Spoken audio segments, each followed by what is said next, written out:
রাজধানী national institute of নিউরোসায়েন্সের ও হাসপাতালে উদ্বোধন করা হয়েছে নতুন 500 শয্যার ভবন। 15 তলা এই ভবনের উদ্বোধনের মধ্য দিয়ে হাসপাতালটির মোট শয্যা সংখ্যা বেড়ে দাঁড়িয়েছে 1000-এ। শনিবারে সকালে 10টার দিকে হাসপাতালের প্রাঙ্গণে নবনির্মিত ভবনটির আনুষ্ঠানিক উদ্বোধন করা হয়।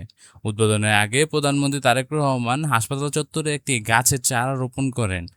এরপর মোনাজাতে অংশ নেন এবং বেলুন ও পায়রা উড়িয়ে নতুন ভবনের উদ্বোধন করেন।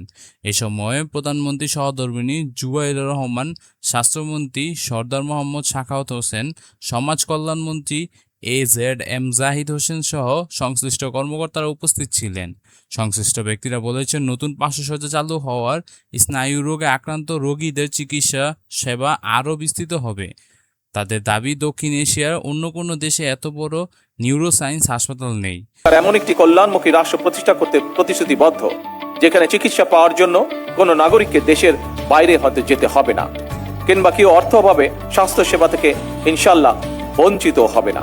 ন্যাশনাল ইনস্টিটিউট অফ নিউরোসায়েন্স ও হাসপাতালে 2012 সালে 10তলা ভবনে 300 শয্যা নিয়ে চিকিৎসা শুরু হয়েছিল।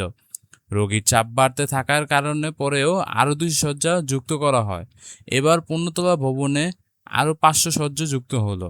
ফলে বর্তমানে হাসপাতালটি মোট 1000 শয্যার স্নায়ু রোগে আক্রান্ত রোগীদের চিকিৎসা দেওয়ার সুযোগ তৈরি হয়েছে।